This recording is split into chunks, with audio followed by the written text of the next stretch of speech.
¿Podéis oírme todos, hermanos? Sí. Estupendo. Pues esta mañana vamos a estar hablando acerca de Hechos capítulo 8. Continuamos con nuestra serie acerca de los Hechos de los Apóstoles. Si lo recordáis, el último día que estuvimos viendo esta serie de Hechos, habíamos hablado acerca de Esteban, de la defensa, exposición que hizo Esteban en respuesta a los que lo estaban juzgando, las autoridades judías, y finalmente de cómo él fue martirizado. Y el capítulo 8 de Hechos arranca con esta declaración. Dice, arranca con esta declaración. Y Saulo estaba de completo acuerdo con ellos en su muerte. O sea, nos está dando a entender que Saulo era un cómplice de ellos en la muerte de Esteban, en ese primer martirio del primer cristiano martirizado en la historia del cristianismo. Y dice, ahora ahí tenemos un título que dice, Saulo persigue a la iglesia. Ese que era cómplice, que guardaba las ropas en ese momento, de repente se vuelve un perseguidor activo de la iglesia. Y dice, en aquel día, en aquel día se desató una gran persecución en contra de la iglesia en Jerusalén. Y todos fueron esparcidos por las regiones de Judea y Samaria, excepto los apóstoles. Todavía no pasé. Bien, en aquel día se desató una gran persecución. Aquí necesitamos explicar. El tema de la persecución comienza en el capítulo 6, ¿vale? Cuando se nos presenta a Esteban después de la elección de los diáconos, así llamada, y dice: la muerte de Esteban causó una explosión de ira contra la iglesia en Jerusalén, resultando en una dispersión de todos los creyentes, excepto de los apóstoles. Las palabras de Jesús en Hechos 1:8 empezaban a cumplirse. Para los que no lo recordáis, Hechos 1:8 es el bosquejo de todo el libro de Hechos, ¿vale? ¿Y qué es lo que dice Hechos 1:8? ¿Qué prometió Jesús? Que no salgan de Jerusalén. ¿Por qué? Dice, y recibiréis poder cuando haya venido sobre vosotros el Espíritu Santo, y me seréis testigos en Jerusalén, en toda Judea, en Samaria y hasta lo último de la tierra. De momento se habían quedado en Jerusalén. De momento solo se cumplía lo de Jerusalén. Pero era necesario que se cumpliera todo lo que Jesús dijo. Y de Jerusalén tenía que extenderse a toda Judea, a Samaria y después hasta lo último de la tierra. Y eso es como Lucas nos presenta, como este plan de Dios de llegar a todas las naciones se va desplegando desde Jerusalén en adelante. ¿Y qué instrumento utiliza Dios para eso? Una gran persecución cuyo agente activo se convierte Saulo de Tarso.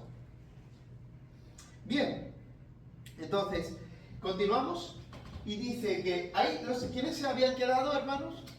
Los apóstoles. Los apóstoles fueron los que se quedaron. Y algunos hombres piadosos, ¿no? Gente que temía a Dios, gente que amaba a Dios, gente que tenía devoción hacia Dios, sepultaron a Esteban y lloraron a gran voz por él. Esa expresión de a gran voz se puede traducir e hicieron gran lamentación por él. Entonces era necesario tener un tiempo de duelo por este hermano tan querido, tan respetado y tan joven que era Esteban. Estos hermanos valientes, estos hermanos piadosos fueron y sepultaron a Esteban y lloraron a gran voz por él.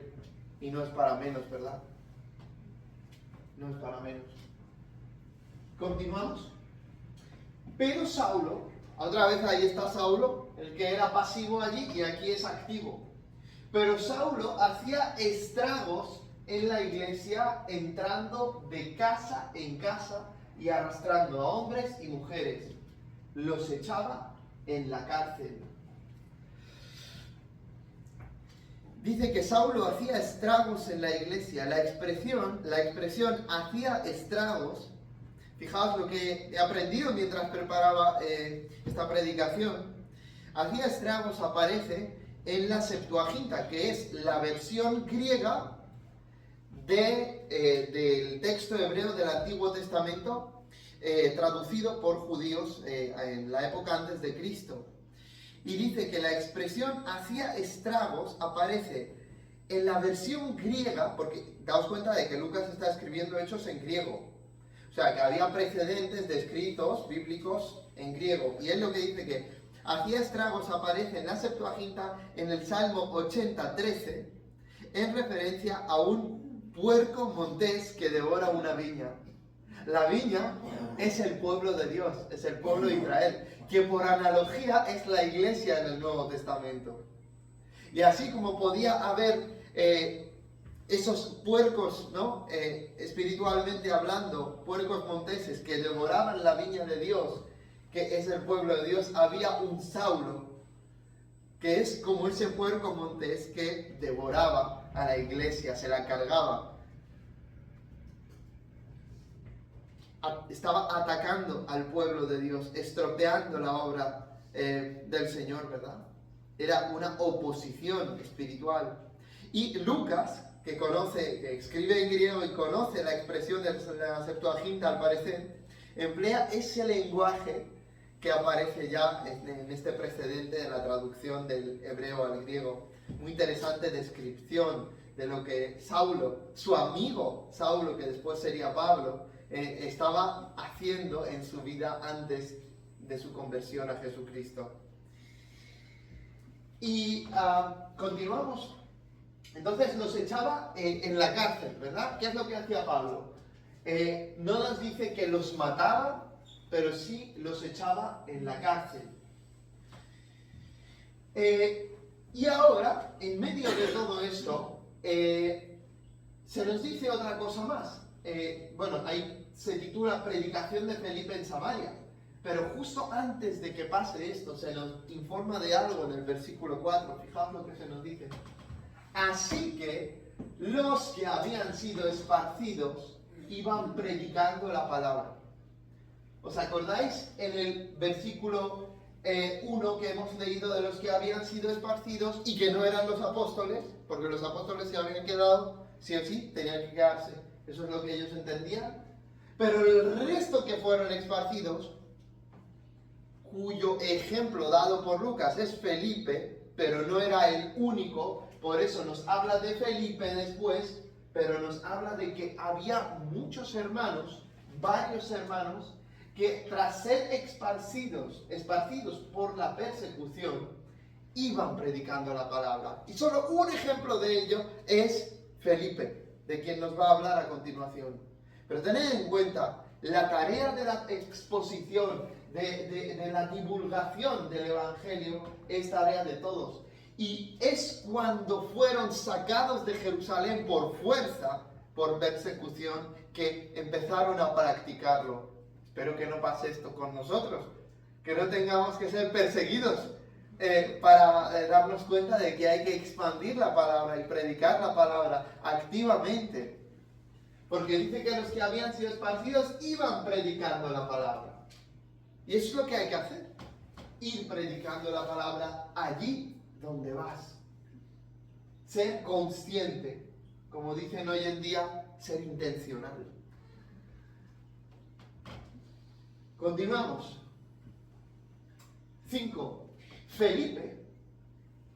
Acordaos, ¿de qué Felipe estamos hablando? Como los apóstoles se quedaron en Jerusalén, versículo 1, este Felipe debe ser uno de los 7 diáconos del 6:5.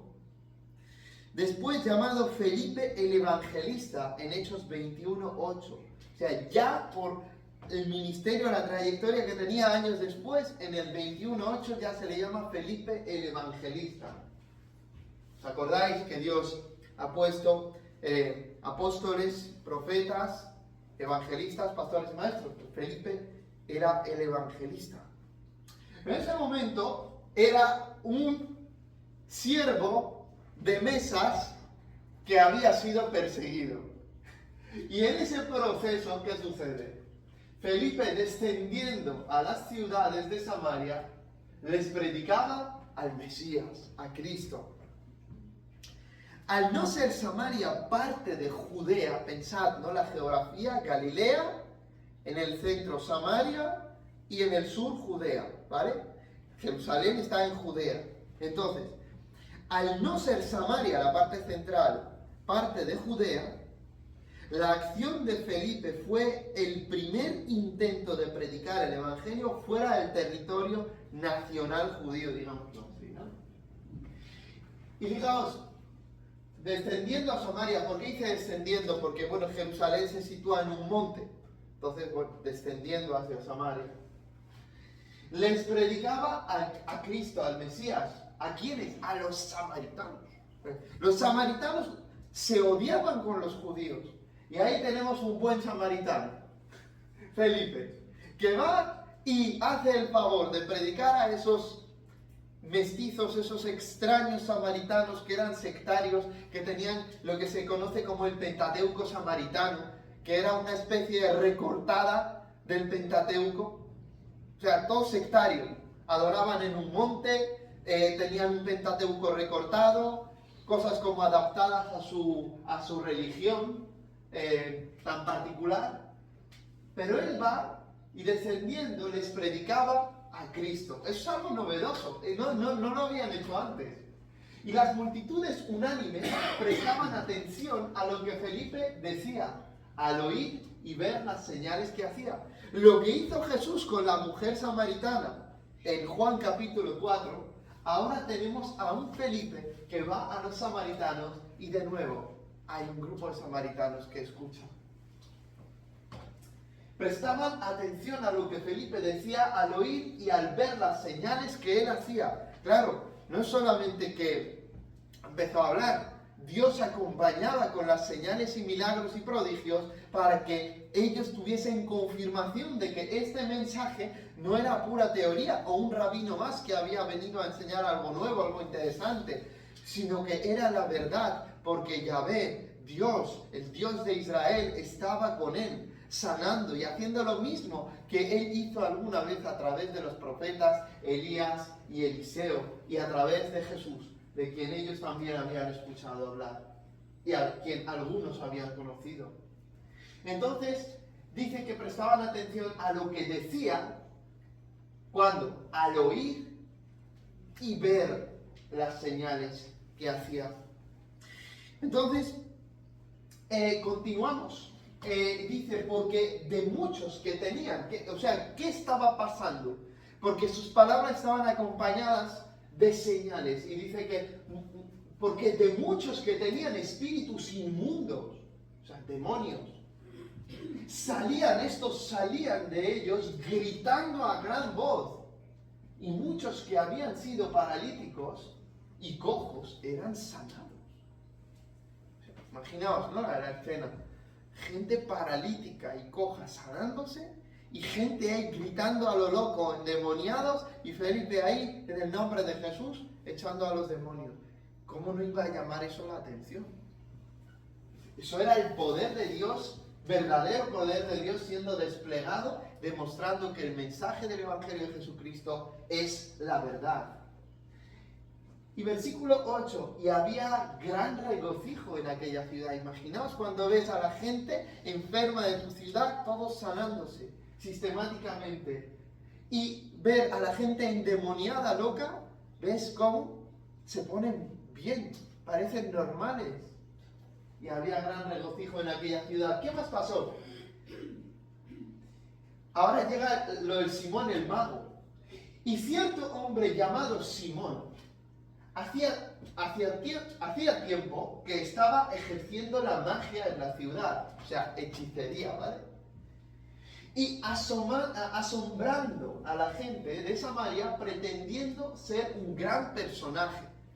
O sea, mostraba como yo soy aquí el grande, el mago, el hechicero, y pues la gente entendía que esto venía de Dios para ellos, ¿vale? Porque eran personas, acordados, que no eran judíos bíblicos, eran sectarios, eran samaritanos. Y encima, pues, bueno, seguían a un hombre que hacía cosas extraordinarias para ellos, claro. Hacía tiempo que estaba ejerciendo la magia en la ciudad y asombrando a la gente de Samaria, pretendiendo ser un gran personaje. Bueno, la Biblia nos lo dice todo, ¿no? Aquí con esto. ¿Qué más? Y todos, desde el menor hasta el mayor, le prestaban atención, diciendo, este es el que se llama el gran poder de Dios.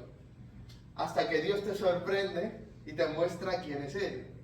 Igual que el faraón podía creer que sus magos, que podían cambiar palos en serpientes, pues qué gran poder de sus dioses.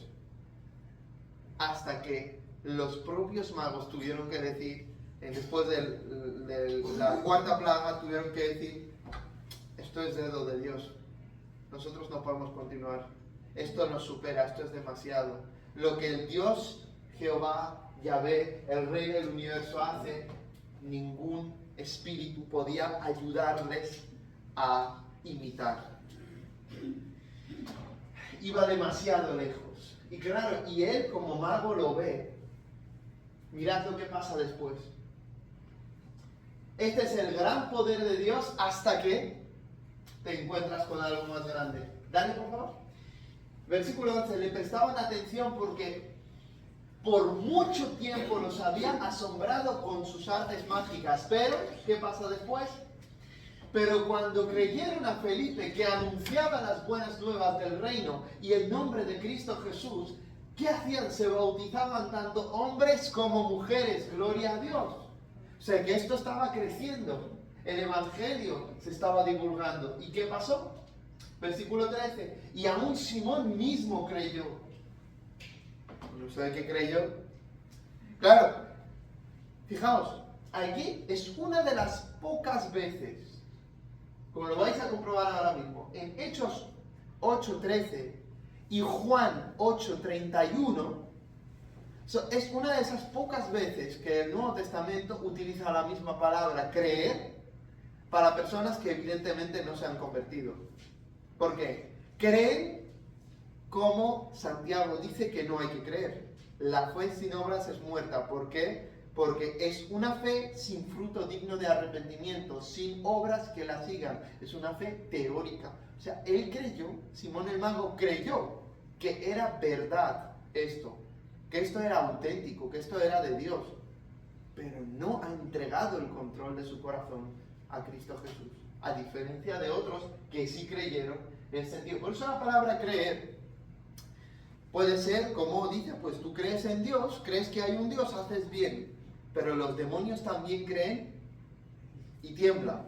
Entonces, la misma palabra creer, pistis en griego, puede ser utilizada también en algunas ocasiones para designar una fe insuficiente, una fe no salvífica, una fe teórica. ¿Vale? Tú confías que esto es así, pero no confías en quien salva. Y esto es una desgracia cuando la gente pues se confunde, ¿no? Entonces, dale atrás. Ellos creyeron y fueron bautizados. Simón mismo creyó, igual que quienes. Juan capítulo 8, versículo 31, que dice, y muchos judíos creyeron en él. Pero ¿qué les dijo? Si perseveráis en su palabra, si permanecéis en mis palabras, seréis verdaderamente mis discípulos y conoceréis la verdad, y la verdad os hará libre. Y ahí viene la protesta del incircunciso de corazón. Pero nosotros nunca hemos sido esclavos de nadie, ¿no? O sea, esa rebeldía no es característica de un creyente. Y después, ¿qué les dice? Vosotros sois del diablo. Vuestro padre es el diablo y sus obras queréis hacer, por eso me queréis matar y no me aguantáis. Porque su fe, su creer, era teórico. Creyeron que era el Mesías, que era, pero no creyeron en el Mesías. No le entregaron su vida, el control de su vida. Ahí está el problema. Entonces, dice que él creyó y después de bautizarse continuó con Felipe y estaba atónito al ver las señales y los grandes milagros que se hacían. Claro, estaba atónito, pero de ahí no pasó. ¿Y qué más? Pedro y Juan en Samaria.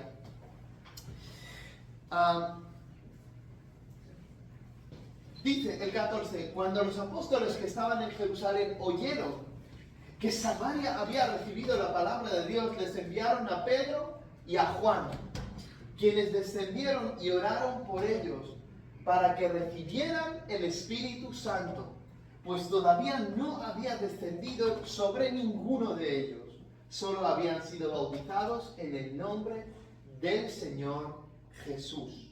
Vale, vamos a comentar esto. En primer lugar, versículo 14. En todo el libro de Hechos, los apóstoles supervisan la iglesia. Cuando oyeron acerca de los eventos en Samaria, enviaron a Pedro y a Juan. Y dice que quienes descendieron y oraron por ellos para que recibieran el Espíritu Santo, pues todavía no había descendido sobre ninguno de ellos, solo habían sido bautizados en el nombre del Señor Jesús. Ahí tenemos que explicar también. Los creyentes samaritanos habían sido bautizados en agua por Felipe, pero recibieron el Espíritu Santo solo cuando Pedro y Juan llegaron y les impusieron las manos. ¿Sabéis qué? Esto evitó que resultara una iglesia samaritana y otra judía que se mantuvieran unidas, no, desunidas en este caso. Imaginaos, ahí hay dos cuestiones que vale la pena comentar. ¿Os acordáis, de nuevo, de cuando pasó la división en tiempos de Roboam? Tenemos en el sur Judá y después tenemos a Israel en el norte. Y la gente, en lugar de adorar a Dios en el templo de Jerusalén, pues estaba este Jeroboam que hizo lo que quiso, construyó otros altares, luego esto se convirtió en idolatría, etcétera, etcétera, y al final había una desunión en Israel, no había un culto en un mismo lugar, que es como Dios lo ha prescrito en Deuteronomio, ¿no? Por ejemplo. Entonces, claro, ¿qué sucede aquí? Si todo el milagro y toda la salvación y el recibimiento del Espíritu Santo, todo sucede a través de Felipe, a lo mejor ellos van a considerar a Felipe como su líder y no va a haber una unión con la iglesia de Judea, que es la primera iglesia. Entonces es importante que los propios apóstoles estuvieran allí y que sea a través de ellos que reciban el Espíritu Santo para que entiendan que ellos son los elegidos del Señor. Pero hay otra razón adicional, quizás que aquí valdría la pena comentar. ¿Os acordáis de ese misterioso pasaje cuando Jesús dice a Pedro, y te daré las llaves del reino de los cielos? ¿Vale? Los católicos, claro, lo quitan ahí igual como con las llaves en el reino de los cielos. Pero bueno, eso puede ser pintura, ¿no? Pero no tiene que ir más allá de eso. Para mí, como al menos mi comprensión a la luz de los hechos de los apóstoles, es que cuando está diciendo las llaves que tendría Pedro y los apóstoles, ¿vale? Lo que está diciendo es que ellos tenían que ser los encargados de inaugurar, así como viene, pues, no sé, el alcalde, ¿no? Por ejemplo, ¿no? Corta esta cosa nueva, ¿no? Que sea la cinta para inaugurar algo. La inauguración oficial de la extensión de la iglesia tenía que pasar por Pedro y compañía. Entonces, primero en Jerusalén predican todos, según Hechos, pero la voz principal era la de Pedro. Después, ¿qué sucede? Ahí es donde creen los judíos. Después, aquí tenemos el caso de los samaritanos. Los samaritanos no reciben el Espíritu Santo, el reino de los cielos, ¿hasta qué momento? Hasta el momento en el que llegan Pedro y Juan, los apóstoles de Jesús. Después, ¿qué pasa? Dios utiliza a Pedro para llegar también a abrir la puerta hacia los gentiles con Cornelio en Hechos capítulo 10. Entonces, como podéis ver, se va extendiendo y los apóstoles son los inauguradores del reino de Dios en Jerusalén, toda Judea, Samaria y hasta lo último de la tierra. Y después el ministerio continúa a través de Pablo, como sabéis los que habéis leído Hechos. Pero esto es importante lo que estamos diciendo, hermanos, Pues todavía no había descendido sobre ninguno de ellos, solo habían sido bautizados en el nombre del Señor Jesús. Habían sido bautizados, pero todavía no recibieron el Espíritu Santo. ¿Por qué? Porque el bautismo en sí no te da el Espíritu Santo, pero la fe sí. Entonces, ¿qué pasaría, qué diríamos, no? ¿Y qué pasa si alguien hubiese muerto en ese tramo, ¿no? Entre haber creído pero no haber recibido el Espíritu. ¿Cómo se conjuga? Pues muy fácil. Fueron justificados por medio de la fe, así como Abraham, pero todavía no habían recibido el Espíritu Santo en sus corazones. Entonces, ahí es donde lo reciben porque Pedro y Juan, los apóstoles, tenían que inaugurarlo. Pero después de eso, de manera regular, cuando la persona gentil cree en Jesucristo, recibe el Espíritu Santo en el momento en el que cree, ¿vale? Esto va unido. Ese era un caso histórico único, irrepetible, porque es cuando tenía que darse la apertura del reino de Dios hacia los gentiles, pues, o hacia los samaritanos en este caso, ¿no? No había descendido sobre ninguno de ellos, solo habían sido bautizados en el nombre del Señor Jesús. ¿Por qué esto es importante, hermanos? Hay toda una secta montada en torno al bautismo en el nombre del Señor Jesús. Muchos de ellos son hermanos nuestros, pero tienen un punto de vista extraño y equivocado acerca de la Trinidad y bautizan en el nombre de Jesús, en el sentido más literal que podáis entender. Y hay mucha historia con esto, pero solamente deciros qué significa bautizarse en el nombre de Jesús. Jesús ordena en Mateo 28 bautizar en el nombre del Padre y del Hijo y del Espíritu Santo, ¿cierto? Esa es la orden de Jesús. Que después toda la iglesia, en el siglo II, III, IV, todos los cristianos saben que la única forma de bautizar es en el nombre del Padre, del Hijo y del Espíritu Santo, no hay otra. ¿Qué pasa en Hechos de los Apóstoles? Ahí hay dos cosas que suceden. En Hechos de los Apóstoles suceden dos cosas. La primera, el énfasis en Jesucristo, porque ellos ya creían en el Padre, pero necesitaban creer en Jesús para salvación. Segundo, no es que el bautismo se ejecutara en el nombre de Jesús, sino que en el nombre de alguien significa en la autoridad de alguien. Así como uno puede decir, en nombre de César. Bueno, pues, ¿qué quiere decir esto? En la autoridad que representa César, por ejemplo, un oficial del Imperio Romano podía decir, esto se tiene que disolver, esta reunión se tiene que disolver en nombre del gobernante. Pues el bautismo en el nombre de Jesús es el bautismo hecho en la autoridad de Jesús. ¿Y cuál es el bautismo? El Padre, el Hijo y el Espíritu Santo. Entonces, hay veces que para recortar la expresión, porque esto es un libro de historia, no es un libro tan teológico, es un libro más de historia, ¿no? Es un libro histórico. A veces se recorta por esto, porque no se pretende enseñar esto, pero imaginaos cuántas veces se bautiza a la gente, tendría que decir, y los bautizó en el nombre del Padre, el Hijo y el Espíritu Santo, el nombre del Padre, el Hijo y el Espíritu Santo, y así por todo el libro. Vale, no tendría mucho sentido eso, ¿no? Entonces, al igual, por ejemplo, pasó con un padre de la iglesia que se llama Eusebio de Cesarea, que algunos toman una cita aparte de él, donde él decía que bautizaba en nombre del Señor, y dice, mira, ¿ves que el bautismo trinitario no existía? Vale, pero y después sigue leyendo, y en otro pasaje, en el libro 4, dice, bautizaba en nombre del Padre, el Hijo y el Espíritu Santo, y después, en el resto de los padres de la iglesia, anteriores y posteriores, todos dicen el nombre del Padre, el Hijo y el Espíritu Santo. Entonces, es muy importante no ser sectarios y parciales. Como podéis ver, el bautismo en el nombre del Señor Jesús es una versión histórica, ¿vale? Corta, de decir que el bautismo mandado por Jesús, por su autoridad. Bien, dicho esto, continuamos. Versículo 17. Entonces les imponían las manos, ¿quiénes? Pedro y Juan, ¿no? Les imponían las manos y recibían el Espíritu Santo.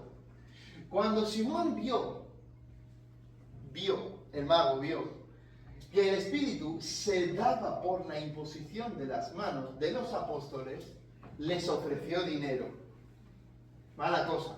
Ahí se repite la historia de Giezi y Eliseo, ¿vale? Alguien que quiere dinero por la obra de Dios.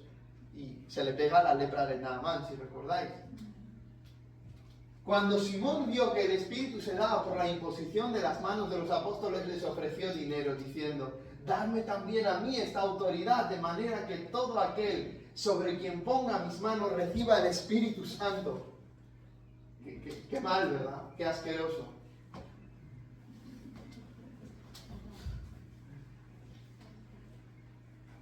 No es posible comprar o vender el poder del Espíritu Santo. Y mirad la respuesta de Pedro para que veáis. Dale, siguen. Ajá. Entonces Pedro le dijo: que tu dinero, tu plata perezca contigo, porque pensaste que podías obtener el don de Dios con dinero. No tienes ni parte ni suerte en este asunto, porque tu corazón no es recto delante de Dios. Terrible, hermano, terrible. No tienes ni parte ni suerte en este asunto, o sea, tú ni tienes ni vas a recibir el Espíritu Santo, y mucho menos la autoridad de impartirlo. ¿Por qué? Porque tu corazón no es recto delante de Dios. Es un incircunciso de corazón, un inconverso que encima quiere hacer milagros del Señor. Terrible. ¿Y qué le dice después? Por tanto, arrepiéntete. Fijaos, ¿no? El Nuevo Testamento, ¿no? No es la ley de Moisés, venga, vamos a sacarle y apedrearlo, ¿no? Por tanto, arrepiéntete de esta tu maldad y ruega al Señor que, si es posible, se te perdone el intento de tu corazón, es decir, el plan que tenías en tu interior. Porque veo, dice Pedro, que estás en hiel de amargura y en cadena de iniquidad. Fijaos qué fuerte, tu dinero perezca contigo. Estás en cadena de iniquidad. ¿Vas a decir eso de un creyente que ya ha recibido al Señor, que ha creído que tiene el Espíritu Santo? Esto es como cuando Jesús le dice: vosotros sois de vuestro padre el diablo. Esto es lo mismo. Pero a ver si es posible que se te perdone. Continuamos. Gracias. Pero Simón respondió y dijo: rogad vosotros al Señor por mí. El típico religioso, ¿no? Que dice: no, yo no voy a pedirle a Dios. Dios te va a escuchar a ti. Rogad vosotros al Señor por mí, para que no me sobrevenga nada de lo que habéis dicho. Así no actúa un creyente, hermanos. Y ellos, después de haber testificado solemnemente y hablando la palabra del Señor, iniciaron el regreso a Jerusalén, anunciando el Evangelio en muchas aldeas de los samaritanos. Fijaos qué bonito es esto. Iniciaron el regreso a Jerusalén. Pedro y Juan estaban tan convencidos de la obra de Dios entre los samaritanos que mientras regresaban a Jerusalén por el camino, iban predicando el Evangelio en la ciudad y en las aldeas de Samaria. O sea, que nadie quería ir ahí, pues ellos de repente ya querían. Vieron que el Señor estaba con ellos. Continuamos. Felipe y el etíope eunuco. Un ángel del Señor. Ahora mirad la intervención de Dios. Continúa el relato. Felipe obró para evangelizar a los samaritanos, pero ahora también va a obrar para evangelizar a otras personas. Y ahora se abre la puerta a los gentiles. ¿Entendéis? ¿Sí? La recepción del Espíritu Santo ocurre en el capítulo 10, oficialmente, mediante Pedro en ese caso, pero aquí tenemos un gentil que cree. Mirad, un ángel del Señor habló a Felipe diciendo: levántate y ve hacia el sur, al camino que desciende de Jerusalén a Gaza. Este es un camino desierto. Gaza, esta antigua ciudad, se encontraba en el camino principal, ¿sí?, entre Egipto y Siria. Entonces había un camino que recorría eso, había un camino de Jerusalén a Gaza, en este caso, que pues era un camino desierto, nos dice la Biblia, y que Felipe tenía que levantarse e ir por ese camino hacia el sur. Él se levantó y fue, o sea que obedeció. Y he aquí, había un eunuco etíope, alto oficial de Candace, reina de los etíopes, el cual estaba encargado de todos sus tesoros y había venido a Jerusalén para adorar. regresaba sentado en su carruaje y leía el profeta Isaías. Qué tremendo es esto lo que estamos leyendo, hermanos. Había un eunuco, atrás, ahí, había un eunuco etíope, ¿vale? Etíope, ¿qué es esto de etíope? ¿Vale? Pensamos en Etiopía, que está un poco más al sur, debajo de Egipto, el otro país. No, bueno, era esa región justo debajo de Egipto. No era el otro país quizás más moderno, Etiopía. Es que Etiopía era enorme en aquel entonces, ¿vale? No era solo Etiopía, era también la parte intermedia. Y hoy en día Etiopía es el actual Sudán, ¿vale? El país de Sudán. Un país hoy en día islámico, pero en aquel momento este hombre servía a la reina Candace. ¿Qué es esto de la reina Candace, hermano? Candace no es el nombre propio de ella, no se llamaba Candace. Era el título oficial de la reina madre de Etiopía, así como el nombre de Faraón se otorgaba a los reyes de Egipto.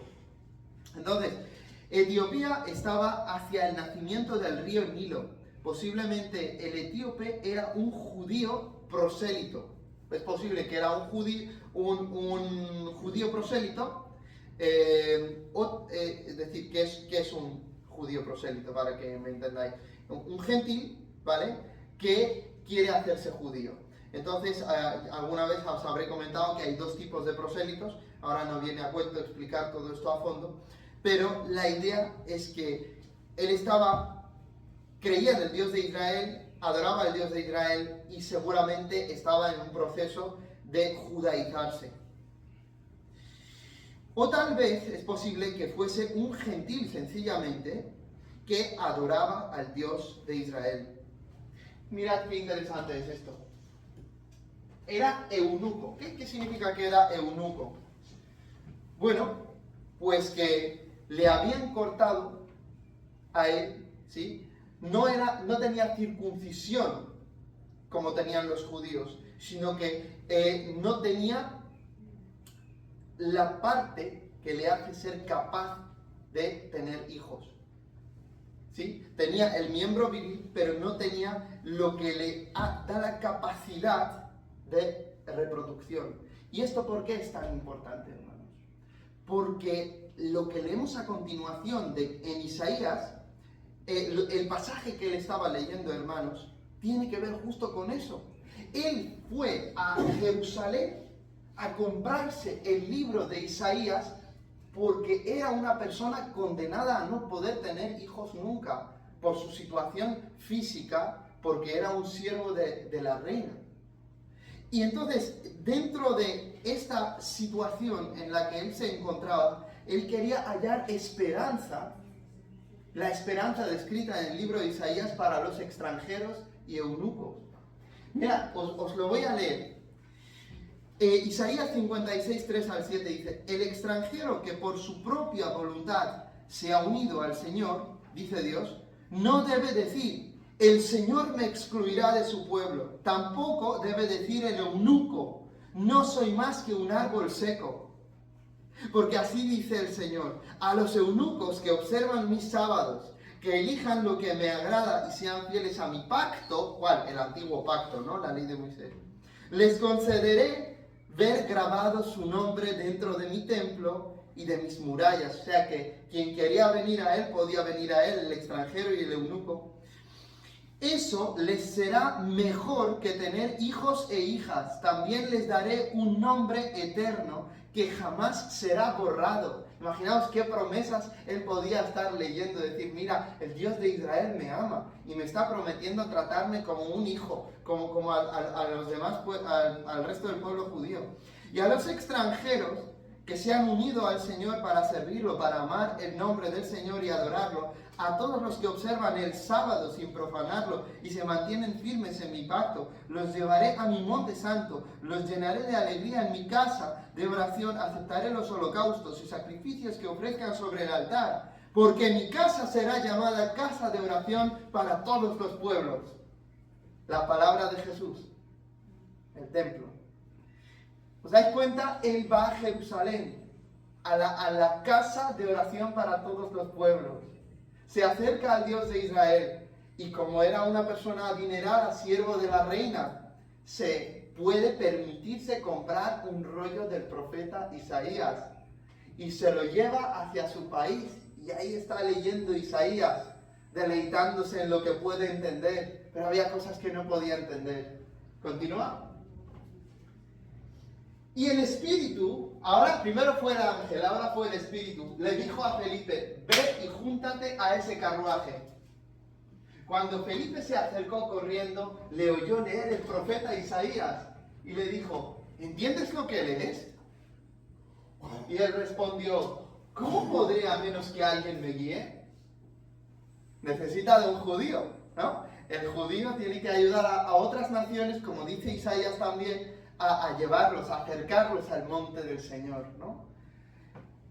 Entonces dice: ¿cómo podré a menos que alguien me guíe? E invitó a Felipe a que se subiera y se sentara con él. Esto es hermoso, hermanos. Continúa, por favor. El pasaje de la escritura que estaba leyendo era este. Nunca mejor, ¿no? Isaías 53.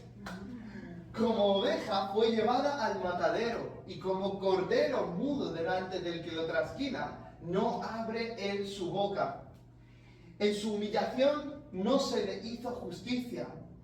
¿Quién contará su generación? Porque su vida es quitada de la tierra. Entonces, continúa. Dice: el eunuco respondió a Felipe, o sea que eso es lo que él estaba leyendo.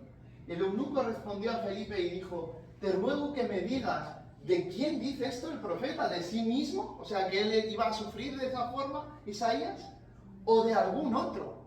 ¿De quién está hablando? Bueno, la respuesta es de algún otro, ¿no? Entonces Felipe abrió su boca y, comenzando desde esta escritura, aprovechando el mejor trampolín, nunca mejor dicho, Isaías 53, le presenta quién es el Mesías, Jesucristo, quien murió por el eunuco y resucitó al tercer día. Y comenzando desde esta escritura, le anuncia la buena noticia de Jesús. ¿Continúa? Y yendo por el camino llegaron a un lugar donde había agua. O sea, fíjate, él ya lo evangelizó. Y dice: y el eunuco dijo: mira, agua, ¿qué impide que yo sea bautizado?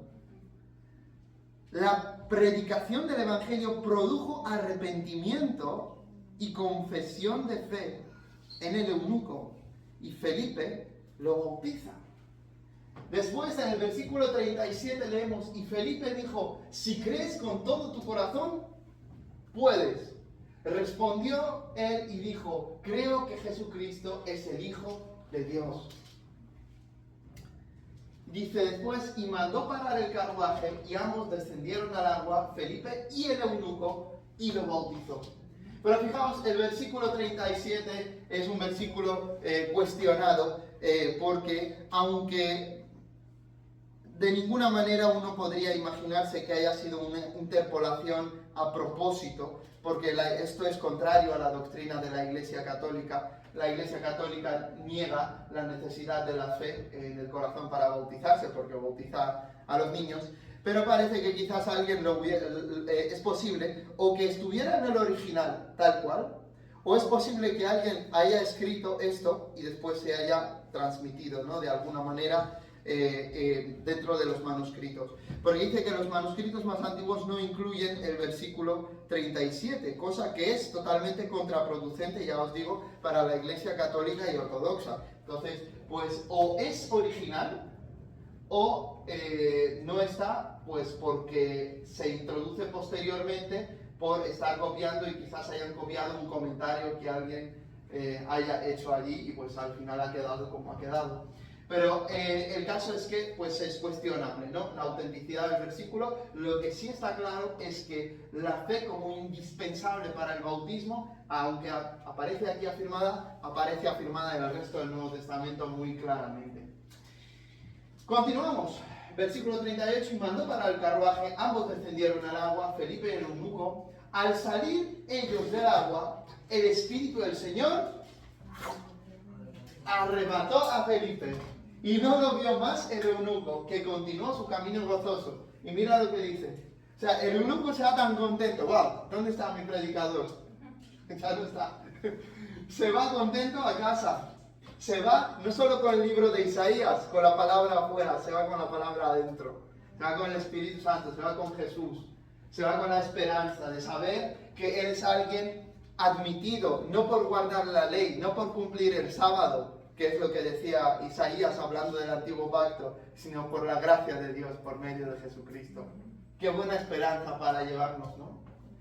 Dice, más Felipe se encontró. Aquí hay una expresión, dice, fue hallado. O sea que fue arrebatado sobrenaturalmente, traspuesto a otro sitio. Y se halló, ¿dónde? En Azoto. En Azoto, para que sepáis, Azoto es la antigua ciudad de Asdod, Filistea, ¿vale? En ese camino entre Gaza y esas ciudades filisteas. Mas Felipe se encontró en Azoto, y por donde pasaba anunciaba el evangelio en todas las ciudades hasta que llegó a Cesarea. Mirad, esto es muy interesante. Azoto, esta ciudad, Asdod, en el Antiguo Testamento, se encontraba a unos 35 kilómetros al nordeste de Gaza. O sea, Dios lo movió muchos kilómetros a Felipe. Es el primer y único caso en la Biblia, no de ser arrebatado, pero sí de una especie de teletransporte. O sea, espiritualmente Dios, a alguien que ha caminado tanto, ha hecho tanto esfuerzo para ir hasta ahí, Dios dice, mira, ahora te necesito en otro sitio. Y le lleva sobrenaturalmente. Qué maravilla, ¿no? Se encontraba a 35 kilómetros al nordeste de Gaza, y Cesarea, que es donde se quedó, y después leemos que él residía ahí, que tenía varias hijas, Felipe el Evangelista, dice que ciudad a unos 90 kilómetros al norte de Azoto, o sea, Azoto a 30 kilómetros de Gaza y Cesarea a 90 kilómetros desde Azoto. Fue reconstruida por Herodes el Grande, el que perseguía, que él quería matar al niño Jesús, y era cuartel general de la Procuraduría Romana en Judea. Felipe eventualmente se estableció ahí, como leemos en el 21:8. Y continuamos, hermanos. Hechos 29 no existe en la Biblia, pero Hechos tiene 28 capítulos. La historia de la iglesia continúa y hoy tu vida tiene que escribir Hechos 29. Y hoy te toca a ti ser testigo de Jesucristo en el lugar donde estás. Por tanto, sé lleno del Espíritu Santo y sé testigo de Jesús en esta semana, ahí donde Dios te haya colocado. Que Dios os bendiga.